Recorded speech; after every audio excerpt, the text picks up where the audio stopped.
It's about that time, baby, baby. Oh, yeah.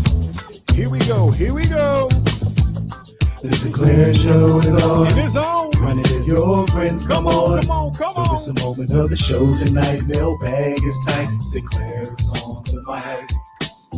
Once again, it's on. You're still trouble in your home. Got you tripping, don't know right from wrong. Send your letters to the show so we can talk you through. Get the answers to your questions because we speak that truth. Sometimes you doubt yourself, lost your health. Faith is on the fence, but you believe that Jesus knows your wealth. Keep it moving, spirit flowing because we're here to provide someone to lean on when you're falling Wednesday 8 and 9. And it's on.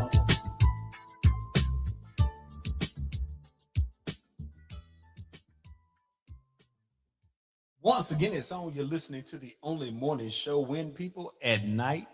That's right. It is the Sinclair Show coming to you live and direct. Let me see what is going on. First, I want to thank all of you all who continue to send your mailbag questions, comments to sinclairtalk@outlook.com. We're going to continue to address each one. Every night we're on the air to reach you because you all are the valued listeners. And what does that mean? That means without you all, there would be no reason for there to be a Sinclair Show. So I appreciate y'all. Anyway, look here. So we got some things to talk about tonight. And before I begin with the chit chat, if you will, I just want to talk about something crazy, right? Uh-oh, y'all. Look who done already popped on. Lacey Greer, what's going on, girl? Glad to see you on this show. So anyway, I'm sitting around, and y'all know it's been like 2 weeks since I had a chance to vibe with y'all. And so I'm sitting up, and I just want to know,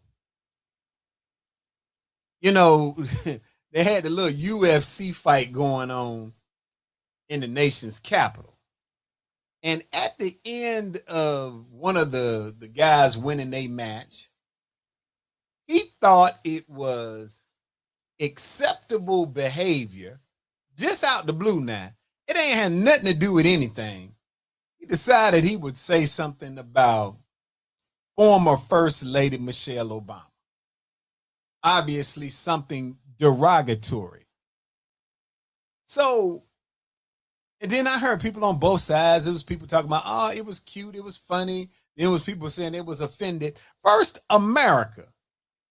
I just want to ask a simple question. At what point did we transition to the foolishness that we stand in today? And I say we because you can't just blame one side or the other. We have become institutionalized into the ignorance of the most negative sectors of America. Now, if somebody were to say something in the past about a president or a first lady or any high-ranking official, you know, people across both sides of the aisle, whether they were Republicans, Democrats, independents, would feel some kind of way because we used to operate in a space of respect and dignity. And while it would certainly be easy to attach some of the foolishness that we see to our current president because he has not only authorized it, but has also been, in many cases, a part of some. But you can't put everything on Donald Trump. At some point, you have to say, America, we have become comfortable with expressing the things that many of you have thought since day one. And you may even find that you're using Donald Trump as an excuse to be what you are. Because I don't care what the president was comfortable with somebody saying or not. As a matter of fact, I don't even know if he was questioned about it, what type of comment he may have given. But it stands to reason that America should feel some kind of way. Yeah.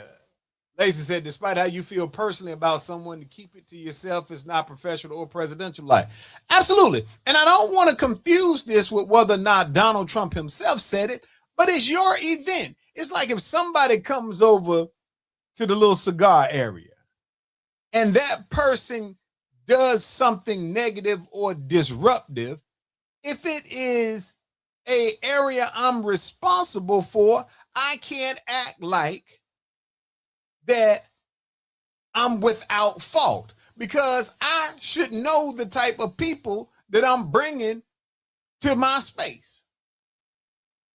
And I'm saying this, and we're not going to harp on it that long, but I'm saying this because it is so easy to attach all of this ignorance to the fact that Donald Trump is president, but all that does is remove accountability from your neighbors. It removes accountability from the people that you work with. It removes accountability to the people who you sit next to in a professional capacity, because we have gotten to the point where when somebody does something that is just flat out disrespectful, not just to an individual, but to our country, we laugh it off and blame Donald Trump. Now, I think every individual, Donald Trump or otherwise, should have to take ownership for the things that they say, do, and incite. But it's just like, I'm of the mindset that when you give everybody a pass and associate the actions to one individual, all you're doing is creating a space for the most ignorant in our society to be what they want to be. It used to be a time when you had to watch your mouth because you feared the backlash from somebody. Why would our kids grow up and believe that they have to be accountable for everything you think out your mind, you can't say out your mouth? Remember back in the day when a grandparent would slap you in your mouth if you said something they even remotely thought was disrespectful. There was always a penalty for you not thinking about what you're going to bring out your mouth. How can young people begin to hold themselves accountable when we as an adult don't hold ourselves accountable? When they can turn on the TV and see the acceptance of adults calling a woman a man when they know she's not, calling blacks monkeys, or any derogatory remark, whether it's about white, black, Asian, Hispanic, it doesn't matter. There has to come a point when we find ourselves as Americans and as human beings saying, I'm no longer comfortable accepting it. And if you are acting this way around me, you're going to have to find someplace else to be with this foolishness. And this has nothing to do with political parties. Because I often say this, there are good Democrats, there are bad Democrats. There are good Republicans, there are bad Republicans. There are good independents and bad. There is no political affiliation that has a monopoly on being good or bad. And if we stop thinking solely along political lines and start saying, I don't care who you are or what your affiliation is, when you say something that's bigoted, ignorant, or otherwise, you're going to have to see us about that foolishness. Now, that's all I'm going to say about it tonight, because I know some of my Anglo-Saxon compadres, they don't want to really have to get into the weeds of this, and I can understand it. And speaking of that, I was having this conversation the other day. And y'all know I try to protect the innocent. And the subject came up about how there is an attempt by some in our sectors to wash away historical content of what our people, meaning African American or minorities, have gone through. And I pondered over that conversation for some time because, in fact, there is evidence that certain groups are attempting to remove information of whether it's about slavery or the progress thereof of minorities from the training institutions, if you will.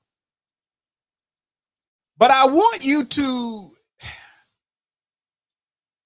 how can I say this? I want you all to consider the why.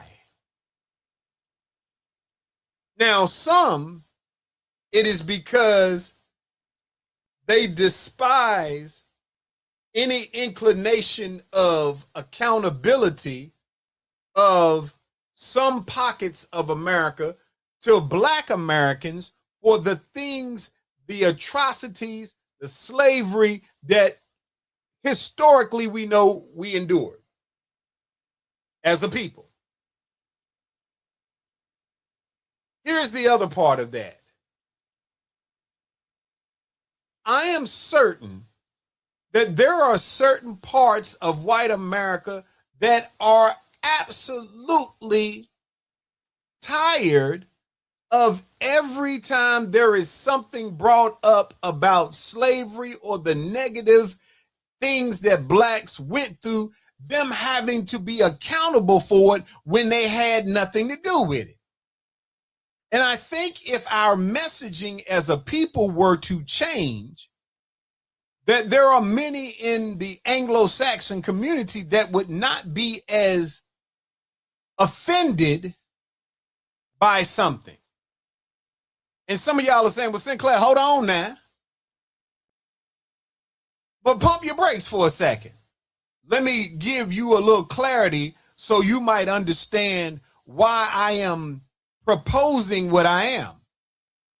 Imagine one of you have a bad child. And that bad child committed a heinous crime, a murder or something that society found to be vile. But you got 2, 3 other kids who have lived their lives according to the books, haven't done anything wrong, have tried to be productive members of society.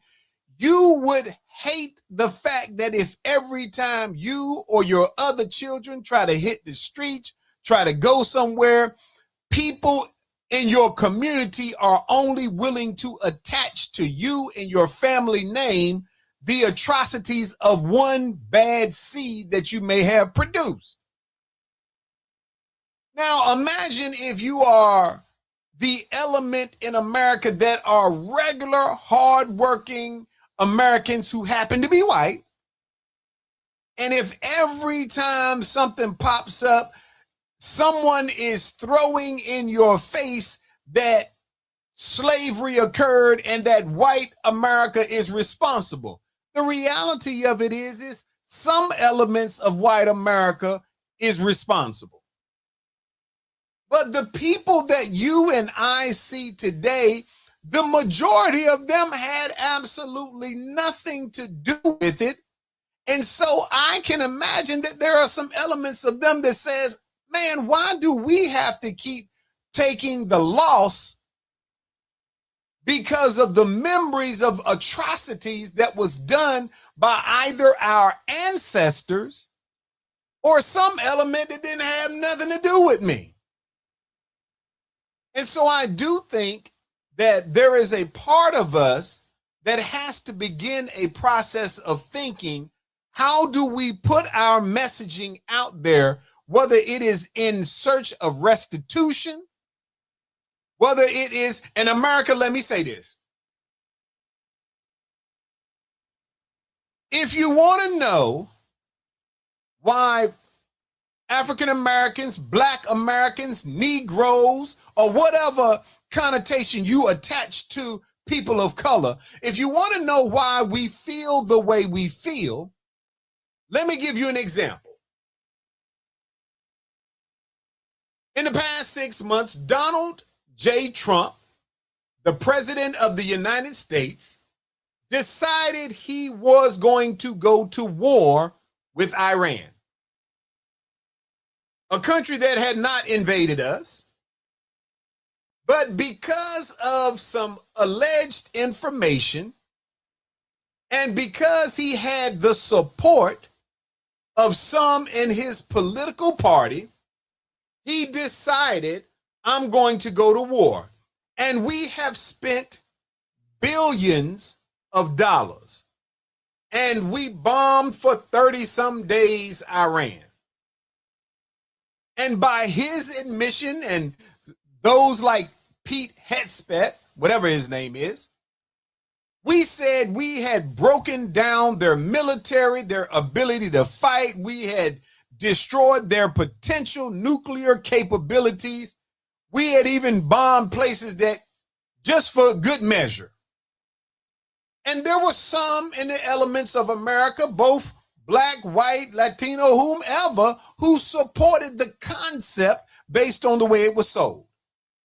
And what I'm about to say has nothing to do with what side of the aisle you were on. But we know for a fact that there were billions of dollars that were spent. Oh, y'all, they go, y'all homeboy Jay Dizzle, what it do? And so when the billions of dollars we have spent in Iran to exercise a point that we said, we turn around and then work out an agreement that if you read it, see, I do my due diligence.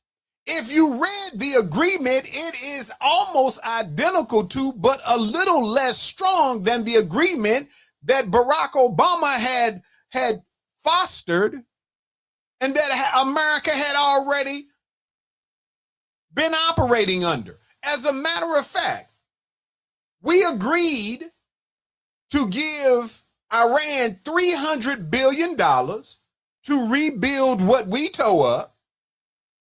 We agreed that we would remove the sanctions that prevented them from selling their oil on the regular market. We agreed that we would work with them and others so that they could have a reasonable nuclear program that did not lead to them having weapons of mass destruction. And there were 4 or 5 other components to it. Now, some of you are saying, Sinclair, what does that have to do with what you were talking about before? White America, my Anglo-Saxon brothers and sisters, my compadres of light-skinned complexion. If you want to know why Black America feels the way it feels, you offer $300 billion to a country that you went to bomb and destroy, that you did for 36 to 38 days. Nikki Carter, what's going on, girl? Glad to see you. But you had Negroes, Blacks, African Americans, Indians. You had Black America enslaved, working for free, being beaten and killed and transported here, and some who are already here. But you reject the restitution that you promised. So yeah, you got to think, every country we go to and bomb, we give them money when we leave so that they can make everything back right. So if you want to know why Black folks keep talking about they want the restitution for the things that, the atrocities that happened to them, it is a emotional and mental slap in the face. If you will pay a country that you bombed for 36 days, $300 billion, but you can't bring yourself to even apologize. And that is the problem. White America, if you want Negroes to shut up talking about slavery, pay them. Because truthfully, and let me say this as a matter of principle, I don't personally care if you pay them or not. All right? But if you were to pay the restitution, the 40 acres and a mule that you promised, if you were to give that to African Americans and those who were enslaved, it would remove the ability for Black America to keep complaining about it.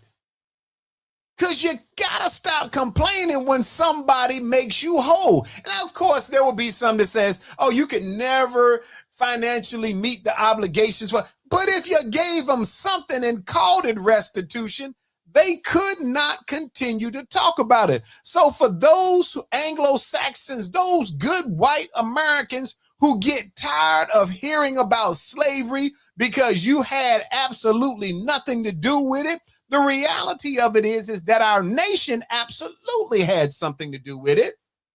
And we give restitution to others whom we believe and can prove that we went and committed some type of destructive behavior. Just give Blacks some restitution and force them to shut up. But the arrogance and the ignorance of some who will say, yes, I can admit that I did something in Vietnam. I can admit that I did something in Iraq. I can admit that I did something in country after country after country. But I will never bring myself to admit and hold me or our nation accountable. Well, let me go ahead and let you know something. The forefathers already admitted it. And let me tell you when they admitted it. They admitted it when they determined that slavery was illegal. See, yeah, y'all feel some kind of way when we start talking facts. And see, there is in my opinion, there is a hypocrisy for those of us who run around talking about, hey, let's go celebrate Juneteenth. Okay? Think about something. If you consider that you out here having a celebration, you having a party all these years later. And for those of you who do not understand what Juneteenth is, let's talk about it. Juneteenth is a date that was, I believe, June 19th, 1865, I believe. And it came about because the military had gone down to Galveston, Texas, and they had then notified the slaves in Galveston, Texas, that they had been freed. Now, here is the actual hypocrisy of it. They had been freed January the 1st of 1863. So 2 years after they were freed from being slaves, some folks went down to Galveston and said, "Oh, y'all free." And that's the date that we celebrate. We celebrating June 19th, 1865 as a day that we should be rejoicing because slaves in Galveston found out that they was free. I can't celebrate finding out that everybody else was free 2 years ago, but y'all just got around to coming to tell me.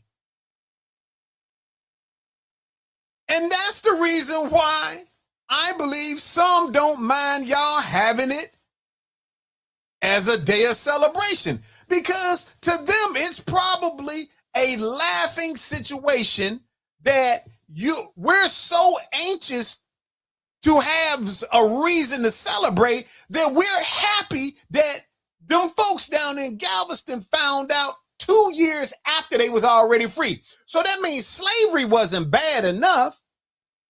That means that the Emancipation Proclamation on January the 1st, that should be the day that black folks get to celebrate. That's the day slavery was abolished in writing.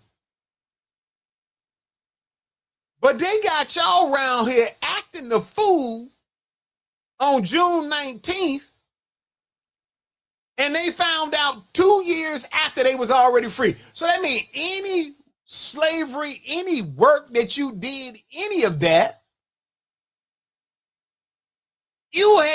it was even a greater slap in the face. And y'all out here hanging in the streets, laughing, taking off work, doing it big. Why do you think, I guarantee you that it would be a revolt if someone attempted to make January the 1st Juneteenth. Think about it. America loves New Year's. New Year's is January the 1st.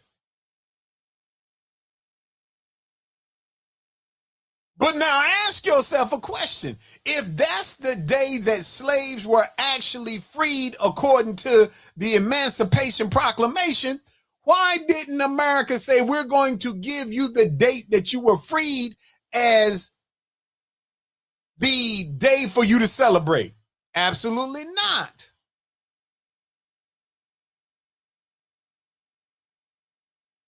But y'all so eager to have a day to party. And I'm gonna be honest. I was actually supposed to, and I've spoken at 2 different Juneteenth events in fairness, and was supposed to be speaking at one this Friday, but a scheduling conflict has prevented that. But I want us to start thinking and critical thinking about, what are we out here doing? We're making a mockery out of ourselves. We took a day. And let me tell you something. America doesn't have to give you a day to celebrate. You can celebrate any day you want to celebrate. Because I promise you, if y'all want to go to a concert, you know how many people take off from work the day that they want to go to the Chris Brown concert? Because that's important to them. So you can celebrate any day you want to celebrate. But at least make it mean something to you.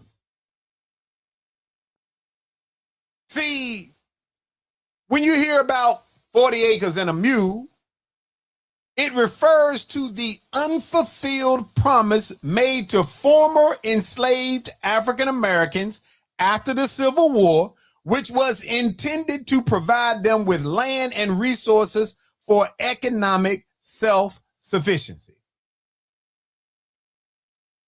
Now, some of y'all don't know nothing about that. And you don't know anything about it because you don't be reading. See, African Americans and others had fought and Think about the concept of you've been slaves all these years, and you wake up one day and you're no longer a slave, but you don't own any property. That's where sharecropping came in. Because blacks didn't own anything. Well, let me rephrase that. Had to rewind. Backspace, delete, if you will. But there were some blacks who had positions of power and money. But it was the overwhelming majority did not. And so the guarantee was, and this guarantee was signed into effect by Abraham Lincoln. Abraham Lincoln signed into law that those individuals who had been enslaved would receive 40 acres and a mule. And it was designed to give them a way to start. Read it for yourself. Look it up. But what happened was Abraham Lincoln was assassinated. And his predecessor, who used to be a slave owner, immediately rescinded it and gave the very land that had been given the slaves back to the slave owners. Check it out for yourself, people. And so understand concepts and information and how it benefits you. And I'm gonna stop talking about this because this ain't even tonight's show, but I wanted y'all to put some things in your mind, sprinkle some things on your spirit, if you will. But let's get to tonight's topic. Now, once again, I was having a little dialogue, and part of the conversation that came up, as y'all saw the headings that flashed across, was about choosing the right person, how to determine compatibility when you're dating. And now I was having this conversation, and in fairness, I get a lot of knowledge when I talk to women. I don't know if it's accurate or not, but I definitely get a lot of knowledge and data points, if you will. And I begin to question some of the thought processes, but it also broadened my mind to ask the question, what's the standard way to go about determining compatibility? And the reason why that's important, because when looking at statistical data, there is an enormous amount of information that would support the theory that we have failed at creating the processes for picking your person. And that's important because so much rides on you both, first of all, finding somebody that could put up with you, and two, understanding that whether your selection is broad, because some of y'all got a lot of folks chasing you, and then some of y'all ain't nobody looking for you. But understanding how you should be approaching it might save you some heartaches and headaches, if you will. There is a statistic that says 1.8 million Americans have been married and divorced at least one time. There is additional information that talks about relationships and dating. And first, let's be honest. The beginning of most attraction comes from a physical attraction. Meaning, I'm not talking about physical like you touch somebody. I'm talking about physical from what the person optically looks like. Because generally speaking, you will approach or allow yourself to be approached by someone who has a look that you find appealing. Does that make sense? Now, some of y'all done dated some mogwais, y'all done dated some cartoon characters. So it must, in those cases, it might have been either they say that it's somebody for everybody, and I believe that to be true. But some of y'all, it might have been transactional. It might have been, I don't know what it was, but some of y'all, you look, you be like, I don't know how that went down. But nonetheless, so what we're going to talk about very briefly tonight is, for those of you who are not having success identifying somebody to be in a relationship with, ask yourself, do you know how to pick somebody for you? See, relationships or compatibility that can be sustained, you got to ask yourself, why are most people entering into relationships? It's based on feelings, chemistry, loneliness, physical appearance, or potential. And we're going to talk about that potential later, because some of y'all be betting on bad horses. But before asking whether someone is right for you, let's start with the foundation of, do I even know who I am? Because some of y'all can't find nobody because you can't find you. Oh, I know how that's going to hit. That's going to hit below the belt. I ain't judging. I'm just saying. So if you were to do a self-reflection and do some personal accountability or some look and see about your level of emotional maturity, do you got some warning signs about yourself? So before we talk about somebody else vibing with you, we got to ask ourselves, when you look in the mirror, do you like the person in the mirror? What do you even know about your crazy self? One of the greatest mistakes people make is searching for a partner before they understand themselves. And many people know what they want. Few people know who they are. So if you were to ask yourself, who am I? And not, what do I do for work? What car do I drive? Or what degrees do I have? But actually asking yourself, oh, y'all, we got some people up here. Wilhelmina McCall, glad to see you. Essex Shepherd, what's going on with my armor bearer? And again, I don't want y'all to get stuck in the rat race and be mad at me. I don't really care if you're mad at me or not, but I want you to ask yourself some questions.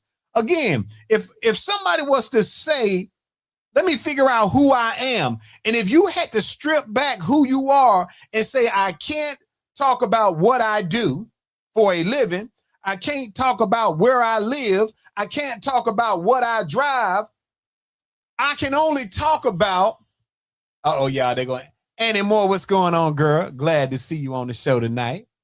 And if somebody was to say, you can only talk about what your values are, what your priorities are, what kind of life do I want, what do I believe in, and what am I unwilling to compromise on? See, that will begin to tell you what and who you are. See, what you do for a living is your career. Robin Williams, what's going on? What you do for a living is your career. It is not who you are. What type of car you drive is just that. It's the vehicle that gets you from point A to point B, but it ain't who you are. What name brand clothing you have on is just that. It is what you wear, but it's not who you are. Because I promise you all this. When you get ready to take a shower, each of us, I dare to say, or just for purposes of being accurate, at least 90 to 95% of us, when we get ready to take a shower, there is generally a mirror in the bathroom. And we will disrobe, meaning you'll take off your clothes and you're standing in the mirror looking at a person undressed. That's you at your rawest form. That's when you ain't got something to sucking in the stomach. That's when you ain't got your eyelashes in. That's when you done disrobed and unrobed and you done took off the some of y'all got the everything, including your neck tied up. It's when you got to let everything loose before you get in the shower. The person that's in that mirror immediately before you transition from the tile on the floor, the hardwood floors, into the water of the shower, that's who you really are. So now you're talking about the internal components of yourself.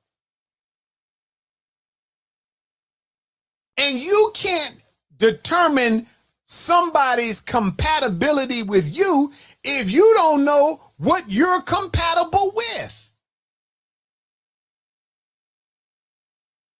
I'll give you an example. Many people like pasta. Some people like macaroni, but don't like macaroni and cheese. Some people swear up and down they don't eat cheese. They probably lying. But anyway. Some people like pasta. They like macaroni, but not macaroni and cheese, so they might eat chili mac. Or they might eat some type of tuna salad or chicken salad, and they might put pasta in it. And so if you look at that, that is an example of just because you are a thing doesn't mean that you fit everybody's taste. And I'm not talking about figuratively. Some of y'all will be slick. So when you're self-reflecting, in order to understand if somebody is compatible with you, you got to ask yourself, what kind of environment do I thrive in the most? Am I naturally social or private? How important is family? How important is my faith? How important is financial stability? What are my future goals? You need to understand these things about yourself before you get out here and start looking at who is compatible with me. Somebody can be physically or optically compatible with you because you think you cute. Somebody can be compatible with you from a career perspective because y'all match in work paths. But that does not mean that's your person to be in a relationship with. Because the things that drive and make you the human being that you are, you got to be clear. Some of y'all can't nobody on the planet stand the person that you are. Come on now. Make it make sense. Some of y'all, it don't matter how fine you think you are, people just don't like you. And let me say this as a matter of principle. I am certainly not everybody's cup of tea. Because I got a strong personality. I pride myself on being able to tell a person what I think. Everybody can't handle that. So I'm not just talking about from a optical perspective. I'm saying you might not be somebody's cup of tea because your attitude about things. But if we start from the basics, relationships often fail because people never ask the questions in the onset. Instead of asking, are you physically attracted to somebody, or is a person fun? Those things matter, But those things will never be enough to sustain a long-term relationship. And I don't want y'all to confuse the fact that there are people who are in long-term relationships and y'all say, see, they had the remedy. They had the secret. I know some people that have been together for 30, 40 years and can't stand each other. You got some people right now can walk around and say they've been married for 30 years. And 10 of them years, they wasn't even in the same house because they couldn't stand each other.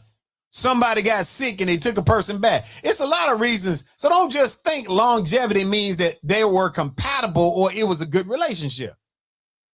Many people repeatedly choose wrong partners and blame everyone but themselves. Eventually, you got to ask yourself, what role am I playing in my own disappointment? Because you picked somebody for a reason that was inconsistent with the individual that you are. Some of y'all sending me these little, okay, let me say this.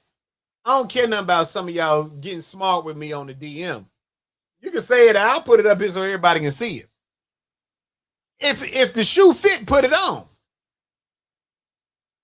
Some of us human beings are shallow. And when you select a person because of what they have or how they look, those two components are certain to change at some point. If you live long enough, what's going on, Detective Pamela Black? Glad to see you on the show. If you live long enough, your physical characteristics are going to change. How much they change is dependent on a lot of different factors. Some people don't age the same way. Listen, I ain't judging. And it ain't got nothing to do with what race or denomination or gender. Some people just simply don't age well. I don't even want to laugh because I'm laughing because I be thinking stuff in my mind, but I know some of y'all gonna get in your feelings. So if you're picking somebody because they're fine today, there is absolutely no guarantee that they're gonna be fine tomorrow. So you better have another reason that is just equally as important to you than what they look like. Some of y'all pick somebody because of how much they make. They're financially stable. You can be financially stable today, the stock market, a problem, a health issue, something can occur that can change your financial status overnight. So can everything else about you sustain somebody's interest in you over years if you remove how you look or your health, or you remove your financial position? These are real questions, people. Don't get mad at me. See, because if every relationship ends the same way, you are the common denominator. I just told somebody a few days ago, I said, for every relationship I have ever been in, I was the least common denominator. For those of you who remember doing math in school, there comes a point when you are looking for the least common denominator to do certain math problems. Meaning of all these problems here, the same number appears in all of them. You were involved in every relationship you have ever been a part of. Whether it was successful and ended, whether or not they left you, you left them, it doesn't matter. So you are at least a denominator in every relationship. So you have to examine self and choices. Why do I choose a certain type of person? Compatibility has to be more than chemistry. Many people confuse chemistry with compatibility. Chemistry is physical attraction, excitement, butterflies, and passion. Now, if we're being honest, ladies and fellas, sometimes you can meet a person and they be so fine that you think them butterflies. You see that person, they smile at you, you get just as giddy because they fine as tomorrow. Now, I'm not trying to say nothing negative. I'm just saying they tell me that the entity you all call Lucifer Morningstar was the finest that God ever created. Now, I'm not saying all folks that's fine is this devil. That ain't where I'm coming from. I'm just saying if you getting butterflies because somebody is fine, what you gonna do on the day that they're not? Because I promise you that each one of you, me, and everyone has some days when you wake up and you are not at your best. I'm just saying.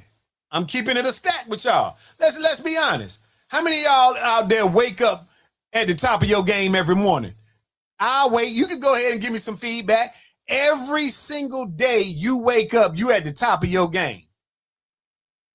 And I'm waiting I want to see the person to tell that lie. Because listen, I got good hair. I'm halfway cute, but I wake up with bad days. So if it can happen to me, it can happen to anybody. Call it what it is, people. So whatever you are cannot sustain if it is superficial like looks. All these fellas running around here talking about, oh, I want a woman that's this size, that looks like this. Oh, that's cute till she get with you. And you start worrying the absolute hell out of her. And all of a sudden she start getting gray hair. Or all of a sudden she start putting on a few pounds. And you ready to go jump off the block and go find you somebody else that's slim and trim. You are the problem with women in your life because you are driving them to age overnight.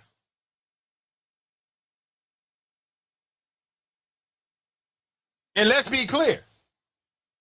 Just because somebody is slim don't mean they fine, because there's some thick women out there that's fine. So I don't want any of my full-figured women to feel like I'm speaking some type of ill. I'm just talking about how men and women can be when they first meet somebody and they look a certain kind of way. But if you stick around long enough, they're going to get some scars. I know dudes that walk around right now talking about, oh, I love my girl because she's perfect. Perfect? Well, why is she perfect? Oh, man, she be in the gym. She got a flat stomach. Her body is this way. She look like this. She keep her eyes done, this, and that. First of all, half of them that y'all talking about is perfect is like some transformers. They go in the bathroom, they put them eyes on, put their hair on, they put everything on. Wrap up tight like a Christmas tree. And so what you're seeing when they hit the streets may be attractive to you. But that same woman stick around and put up with you and go have a child and maybe they have a C-section and all of a sudden now they not as perfect as they was. So you out looking for somebody. You the reason why they have these marks on them.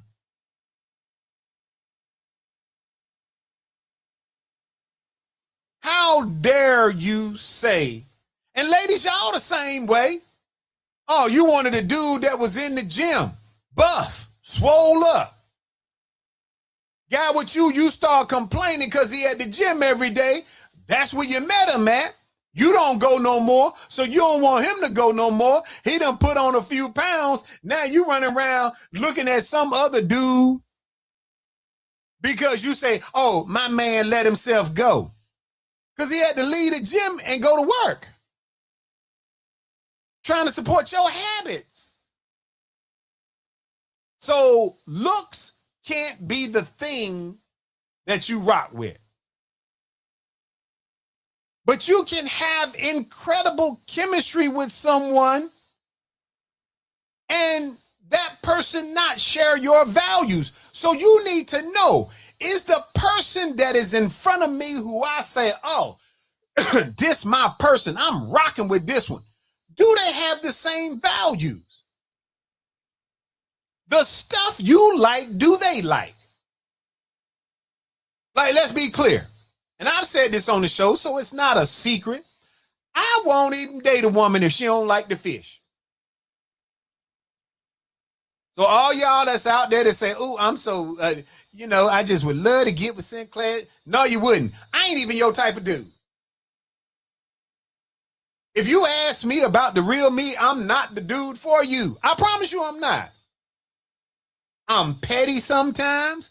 I like to fish. I don't want to be with somebody who doesn't like to fish. You don't have to go with me, but if you don't like to fish, every time I say I'm going fishing, you're going to be in your feelings because you're going to say, oh, you'd rather spend more time out there fishing than spend time with me. You're not going to be able to comprehend the peace or enjoyment that I get when I go fishing, and you're not going to want to go, so I can't rock with you because I'm going to be settling. And let me tell y'all something else. Stop rocking with the lies talking about if you love me, you a sacrifice. What? No. I need to find somebody that likes the same things as I do, so it's not a sacrifice. Y'all be talking about opposites attract. Negro, opposites are opposites. That's why they call it that.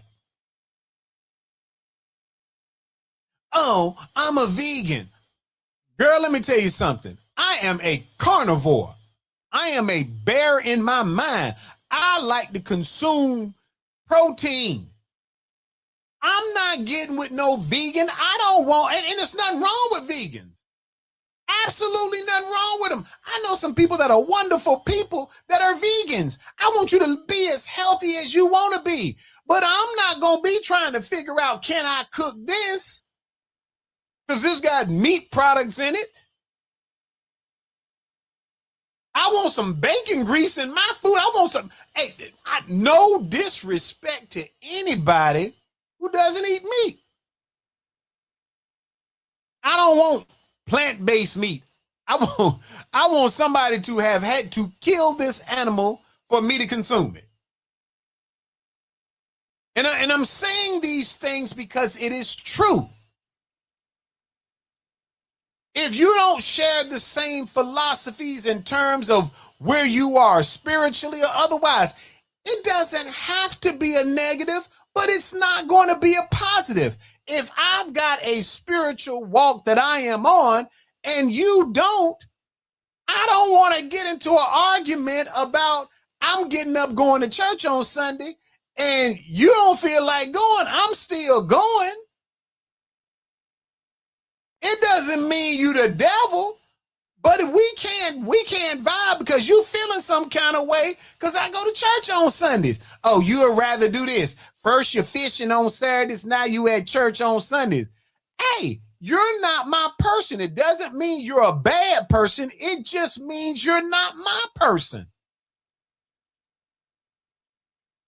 And I say these things because if somebody likes to travel and you don't, you shouldn't be with somebody that likes to travel because you're going to get mad every time they want to go somewhere. If somebody likes going to the mall, I ain't no go to the mall type dude. I don't even want you to get mad at me when I tell you I ain't going to the mall. I'm a grown man. What I look like being at the mall? There's nothing wrong with you going, but you're going to be in your feelings when you say, Hey, if you love me, you will sacrifice. Nope, sure ain't. I need to go find somebody who don't like going to the mall all the time. People, look, I ain't even know it was 9 o'clock. We're going to finish this up next week, all right? We're going to put a pin in it right there. But I want you all next week to be able to answer the question. And that question is, when you looked in the mirror, what are your values? What are the things about you that has nothing to do with your job? What are the things about you that has all of these other components to it that ain't about what you drive? It ain't about what you wear. It is about what you are as a human being. And that will begin where we talk about compatibility. I got to go, people. I'll holler at y'all, and I'm out. It's about that time, baby. Oh, yeah.